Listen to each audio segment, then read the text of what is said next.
ಎಲ್ರಿಗೂ ನಮಸ್ಕಾರ. ಎಲ್ಲರೂ ಹೇಗಿದ್ದೀರಾ? ಎಲ್ಲರೂ ಚೆನ್ನಾಗಿದ್ದೀರಾ ಅಂದ್ಕೊಂಡು ಇವತ್ತಿನ ವ್ಲಾಗ್ನ ಸ್ಟಾರ್ಟ್ ಮಾಡಿದ್ದೀನಿ. ಇವತ್ತು ನಾವು ಹುಳ್ಳಿಕಾಳು ಹಪ್ಪಳ ಮಾಡ್ತಾಯಿದ್ದೀವಿ. ಹುಳ್ಳಿಕಾಳು ಹಪ್ಪಳ ಮಾಡೋಕ್ಕೆ 1 kg ಉಳ್ಳಿಬೇಳೆ, ಅರ್ಧ kg ಉದ್ದಿನಬೇಳೆ, ಅರ್ಧ kg ಅಲಸಂದೆ ಬೇಳೆನ ಮಿಲ್ ಮಾಡಿಸ್ಕೊಂಡಿದ್ದೀವಿ.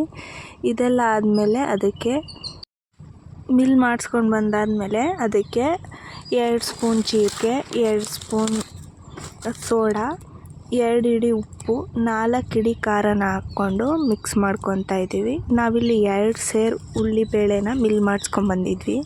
ಹಂಗಾಗಿ ಎಲ್ಲದಕ್ಕೂ 2 ಸ್ಪೂನ್ ಜೀರಿಗೆ, 2 ಸ್ಪೂನ್ ಸೋಡಾ ಮತ್ತು 2 ಹಿಡಿ ಉಪ್ಪು, 4 ಹಿಡಿ ಖಾರ ಹಾಕ್ಕೊಂಡಿದ್ದೀವಿ.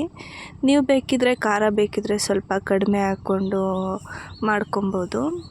ನಾವು ಸ್ವಲ್ಪ ಖಾರ ತಿನ್ನೋದ್ರಿಂದ ಸ್ವಲ್ಪ ನಾವು 4 ಹಿಡಿನೇ ಹಾಕ್ಕೊತಾ ಇದ್ದೀವಿ. ಅದೇನು ಅಷ್ಟೊಂದೇನು ಖಾರ ಆಗೋಲ್ಲ, ಎಲ್ಲದೂ ಸಮವಾಗಿರುತ್ತೆ.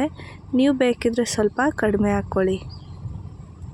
ಖಾರನ ಫೈನಾಗಿರೋ ಪುಡಿನೂ ಹಾಕ್ಬೋದು ಮತ್ತು ತರ್ತರಿಯಾಗೂ ಹಾಕ್ಬೋದು. ಚೆನ್ನಾಗಿರುತ್ತೆ, ನೋಡೋದಕ್ಕೆ ತಿನ್ನೋದಕ್ಕೆ ಎರಡಕ್ಕೂ ಚೆನ್ನಾಗಿರುತ್ತೆ. ಹಂಗಾಗಿ ನಾವು ಸ್ವಲ್ಪ ಖಾರದ ಪುಡಿನ ತರ್ತರಿಯಾಗಿ ಮಾಡಿಸ್ಕೊಂಬಂದಿದ್ದೀವಿ.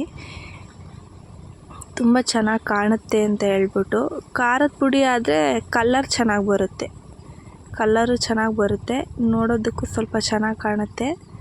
ಹಂಗಾಗಿ ನಾವು ಸ್ವಲ್ಪ ತರ್ತರಿಯಾಗಿದ್ದರೆ ಚೆನ್ನಾಗಿರುತ್ತೆ ಅಂತ ಹೇಳ್ಬಿಟ್ಟು ತರ್ತರಿಯಾಗಿ ಮಾಡಿಸ್ಕೊಂಡಿದ್ದೀವಿ. ಇದೆಲ್ಲ ಆದಮೇಲೆ ಹಾಕಿದ್ದಾದಮೇಲೆ ಚೆನ್ನಾಗಿ ಮಿಕ್ಸ್ ಮಾಡಿಕೊಂಡು ಅದನ್ನು ಕಲಿಸ್ಕೊಬೇಕು. ನಾವು ಸ್ವಲ್ಪನೇ ಕಲಿಸ್ಕೊತಾ ಇದ್ದೀವಿ. ಚಪಾತಿ ಹಿಟ್ಟಷ್ಟು ಕಲಿಸ್ಕೊತಾ ಇದ್ದೀವಿ.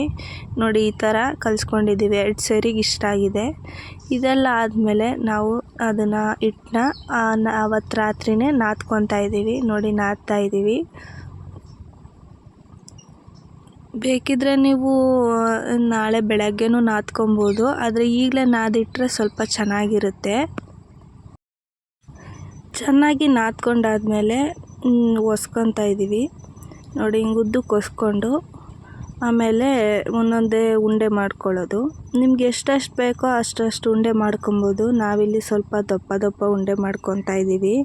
ಯಾಕಂದರೆ ತಿನ್ನೋಕ್ಕೂ ಚೆನ್ನಾಗಿರುತ್ತೆ. 2 ಹಪ್ಪಳ ತಿನ್ನೋ ಇದರಲ್ಲಿ ಒಂದೇ ಸಲ ತಿನ್ಬೋದು ಅಂತ ಹೇಳ್ಬಿಟ್ಟು ನಾವು ಸ್ವಲ್ಪ ದಪ್ಪನೇ ಹಾಕ್ಕೊತಾ ಇದ್ದೀವಿ.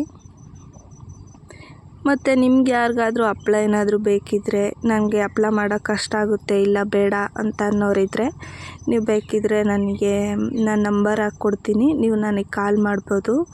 ನಾವು ಹಪ್ಪಳ ಮಾರ್ತೀವಿ. ನೋಡಿ, ಇದೆಲ್ಲ ಆದಮೇಲೆ ಉಂಡೆ ಮಾಡ್ಕೊತಾ ಇದ್ದೀವಿ. ತುಂಬ ರುಚಿಯಾಗಿರುತ್ತೆ ಹಪ್ಪಳ. ಈ ಚಿತ್ರಾನ್ನದ ಜೊತೆ ಮತ್ತು ಈ ಬಜ್ಜಿ ಜೊತೆ ಎಲ್ಲ ತುಂಬ ಚೆನ್ನಾಗಿರುತ್ತೆ ಹಪ್ಪಳ ಇಲ್ಲ ಅಂದರೆ ಅದು ಊಟನೇ ಮಿಸ್ಸಿಂಗ್ ಅನಿಸ್ಬಿಡುತ್ತೆ. ಹಂಗಾಗಿ ಎಲ್ಲ ತಿಂಡಿಗಳಿಗೆ ಹಪ್ಪಳ ಇಸ್ ಮ್ಯಾಂಡೇಟ್ರಿ ಅಂತಲೇ ಹೇಳ್ಬೋದು. ನಮಗೆ ತುಂಬ ಪರ್ಸ್ನಲಿ ಹಪ್ಪಳ ಅಂದರೆ ತುಂಬಾ ಇಷ್ಟ. ನಿಮ್ಗೆ ಯಾರ್ಯಾರಿಗೆಲ್ಲ ಇಷ್ಟ ಅಂತೇಳಿ ಕಮೆಂಟ್ ಮಾಡಿ, ಆಯಿತಾ? ನೋಡಿ, ಇದೆಲ್ಲ ಹೇಳಿ ಒಸ್ಕೊಂಡು ಇಕ್ಕೊತಾ ಇದ್ದೀವಿ ಉಂಡೆನ. ಇದೇ ಥರ ನೀವೇನು ಅಲ್ಲಿ ಅಷ್ಟು ಉಂಡೆ ನೀವೇನು ಮಾಡ್ಕೊಂಡಿರ್ತೀರಲ್ವ, ಎಲ್ಲದನ್ನೂ ಇದೇ ಥರನೇ ಒಸ್ಕೊಂಡು ಉಂಡೆ ಮಾಡ್ಕೊಂಡು ಇಕ್ಕೊಳ್ಳಿ. ನಿಮ್ಗೆ ಎಷ್ಟೆಷ್ಟು ಬೇಕೋ ಅಷ್ಟಷ್ಟು ಸೈಜಿಗೆ ನೀವು ಬೇಕಾದರೆ ಮಾಡ್ಕೊಬೋದು. ಇದೆಲ್ಲ ಆದಮೇಲೆ ಅರ್ದ್ಬಿಟ್ಟು ಒಣಾಕೋದು. ಒಣಾಕೋದೇನಪ್ಪ ಅಂದರೆ ಫಸ್ಟ್ ದಿನ ನೀವು ಮನೆ ಒಳಗಡೆನೇ ಒಣಾಕೊಳ್ಳಿ. ಡೈರೆಕ್ಟ್ ಸನ್ಲೈಟ್ಗೆ ಹಾಕಿದ್ರೆ ಅವು ಕುಕ್ಕೆ ಆಗಿಬಿಡ್ತವೆ. ಅದೆಲ್ಲ ಆದಮೇಲೆ ಹಪ್ಪಳ ಒಣಗಾಕಿದ್ಮೇಲೆ ಇದು ಎಣ್ಗೆ ಹಾಕಿರೋದು. ಇದು ನೋಡಿ ಎಷ್ಟು ಚೆನ್ನಾಗಿ ಕಲರ್ ಬಂದಿದೆ ಹಪ್ಪಳ, ಎಷ್ಟು ಚೆನ್ನಾಗಿದೆ ಅಲ್ವಾ? ಇದಿಷ್ಟು ಈ ವಿಡಿಯೋ ಆಗಿತ್ತು. ನಿಮ್ಗೆ ಇಷ್ಟ ಆಗಿದ್ದಲ್ಲಿ ಪ್ಲೀಸ್ ಒಂದು ಲೈಕ್ ಮಾಡಿ, ಶೇರ್ ಮಾಡಿ, ಕಮೆಂಟ್ ಮಾಡಿ. Thank you.